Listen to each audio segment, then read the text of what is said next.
പരിമിതികളെ അതിജീവിച്ച് വിശുദ്ധ ഖുർആൻ പൂർണ്ണമായി മനഃപ്പാഠമാക്കിയ 10 വയസ്സുകാരൻ ഹാഫിൽ അഫിൻ ഹാദിയാണ് നമ്മോടൊപ്പമുള്ളത്. ഖുർആൻ മനഃപ്പാഠമാക്കിയ വിശേഷങ്ങൾ നമുക്ക് അഫിൻ ഹാദിയോട് തന്നെ ചോദിച്ചറിയാം. ഖുർആൻ പൂർണ്ണമായും മനഃപ്പാഠമാക്കുകയെന്ന ഈ ഒരു വലിയ സ്വപ്നം എങ്ങനെയാണ് വരുന്നത്? മൊബൈൽ ഫോണില് അവന് ഖുർആൻ പഠിക്കണത് നമ്മൾ ചെറുപ്പം മുതലേ ആള് ഫ്രീ ടൈം ചെയ്യുന്നു. 7 മാസം പ്രസവിച്ചിട്ടുണ്ട്. സെറിബ്രൽ പൾസിയാണ് അസുഖം. സാധാ കുട്ടികളെ പോലെ ഉള്ള 10 വയസ്സായിട്ടാണ് കൂടിയിട്ട് 4 വയസ്സായ കുട്ടികളെ ഐക്യമാണ് ആൾക്കുള്ളത്. ഇത് ഖുർആൻ പഠിക്കണത് എങ്ങനെ വെച്ചാൽ ചെറുപ്പം മുതലേ എൻ്റെ ഉമ്മ ഖുർആൻ കേൾപ്പിച്ചു കൊടുക്കും, മൊബൈൽ ഫോണിൽ ഇട്ട് കൊടുത്തിട്ട്. അപ്പോൾ ഒരു ചെറിയൊരു 4-5 വയസ്സ് ആകുമ്പോഴത്തേനും ചെറിയ സൂറത്തുകളൊക്കെ നമുക്ക് അറിയാം. കേട്ടിട്ട് അല്ല ഖുർആൻ കേൾക്കുന്നത് നല്ല ഇഷ്ടമാണ് ആൾക്ക്. അപ്പം അങ്ങനെ പഠിച്ചിട്ടുണ്ട്. പിന്നെ ഒരു 2-3 വർഷമായിട്ട് റമദാനൊക്കെ വരുമ്പോൾ നമ്മൾ ഖത്തമ് കംപ്ലീറ്റ് ചെയ്യുമ്പോൾ വൈഫ് എവിടെയാണ് ഓതി വെച്ചത് അതിന് ശേഷമുള്ള ആയത്ത് അവന് ഓതാൻ കഴിയും. അപ്പോൾ ഏത് സൂറത്തുനിന്നും ഒരു ആയത്ത് ഓതി നമ്മൾ വെച്ച് കഴിഞ്ഞാൽ ബാക്കിയുള്ളത് ആൾ ഓതും. അങ്ങനെയാണ് അവന് എവിടെ നിന്ന് ചോദിച്ചാൽ നമുക്ക് കിട്ടുന്നുണ്ട്, മനസ്സിലായി. പിന്നെ അവന് പഠിച്ചൊരു ആപ്പ് ഉണ്ട്.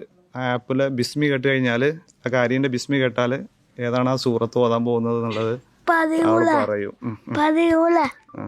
ഖുർആൻ പഠനം തുടങ്ങുമ്പോൾ ഏതെങ്കിലും ഉസ്താദ്മാരുടെ സഹായമോ അല്ലെങ്കിൽ എങ്ങനെയാണ് ഈ ആപ്പ് ഉപയോഗിച്ച് പഠിച്ചിരുന്നത്? ഏതാണ് ആപ്പ്? അവന് നമ്മൾ ഖുർആൻ പഠിക്കാൻ വേണ്ടിയിട്ട് നമ്മളൊന്നും ചെയ്തിട്ടില്ല. സാധാ പാട്ടൊക്കെ വെച്ച് കൊടുക്കുമ്പോൾ പോലെ ഖുർആൻ വെച്ച് കൊടുത്തിട്ടേ ഉള്ളൂ. പിന്നെ അവനായിട്ട് പഠിച്ചെടുത്തതാണ് ഫുള്ള്.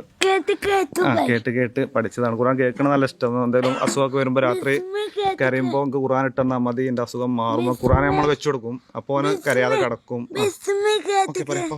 അപ്പോൾ അങ്ങനെയാണ് അവൻ്റെ പഠന രീതി. വേറെ ഉസ്താദ്മാരോ മദ്രസ ബേസിക് കാര്യങ്ങളൊന്നുമില്ല. വായിക്കാനൊന്നും ആൾക്കറിയില്ല. അറബി അക്ഷരങ്ങളൊന്നും അറിയില്ല. ബേസിക് ആയിട്ടുള്ള ഒന്നും ആൾക്ക് കിട്ടിയിട്ടില്ല, അറിവില്ല. ഈ ഖുർആൻ പൂർണ്ണമായി മനഃപ്പാഠമാക്കിയ ഈ ഒരു സാഹചര്യത്തിൽ, ഈ ഒരു ഉത്സാഹത്തിൽ എന്താണ് ഇനി അടുത്ത പ്ലാനുകൾ അല്ലെങ്കിൽ അടുത്ത ആഗ്രഹങ്ങൾ, ഭാവി കാര്യങ്ങളൊക്കെ എന്തൊക്കെയാണ് ഉദ്ദേശിക്കുന്നത്? നമുക്ക് ഈ ഖുർആൻ്റെ മേഖലയിൽ തുടർന്ന് അവനൊരു ട്രെയിനിങ്ങും കാര്യങ്ങളൊക്കെ കിട്ടിയിട്ട് നല്ല രീതിയിൽ ഇതിൻ്റെ മുന്നോട്ട് പോകാനാണ് താല്പര്യമുള്ളത്. കുറച്ച് ട്രെയിനിങ്ങും കാര്യങ്ങളൊക്കെ കൊടുത്തു കഴിഞ്ഞാൽ ഒന്നുകൂടി ഡെവലപ്പ് ആകാൻ കഴിയുമെന്നാണ് നമ്മളിവിടെ മതിന്ന് പോയി അവിടുന്ന് കഴുത്തങ്ങൾ പറഞ്ഞിട്ട് ഒരാളെ വെച്ച് തരാം വീട്ടിൽ വന്നിട്ട്. എന്ന് വെച്ചാൽ ഇവിടെ ഇരുത്തി പഠിപ്പിക്കാൻ കഴിയൂല. പല സഹായം കൂടാതെ പ്രാഥമിക കാര്യങ്ങളൊന്നും ചെയ്യാനൊന്നും കഴിയൂല. അപ്പോൾ ഉസ്താദ് ഒരു വെച്ച് തരാന്ന് പറഞ്ഞിട്ടുണ്ട്.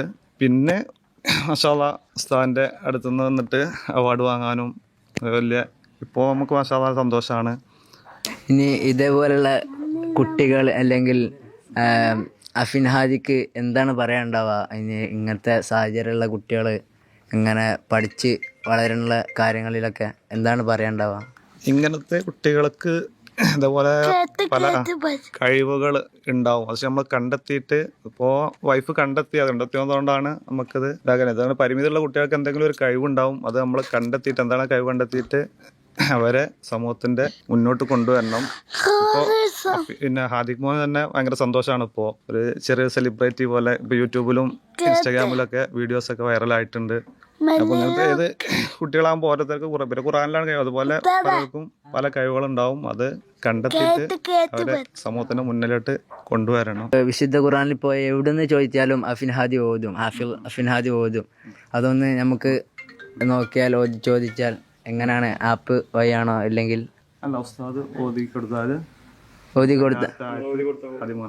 ബിസ്മില്ലാഹിർ റഹ്മാനിർ റഹീം ഇന്നല്ലദീന കഫറൂ സവാഉൻ അലൈഹിം അൻദർതഹും അം ലം തുൻദിർഹും ലാ യുഅ്മിനൂൻ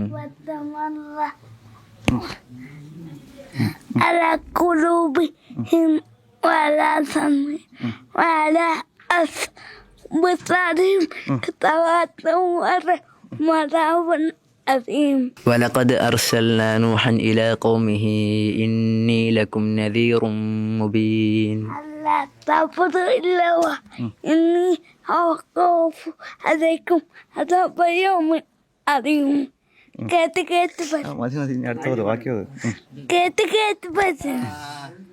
بسم الله الرحمن الرحيم.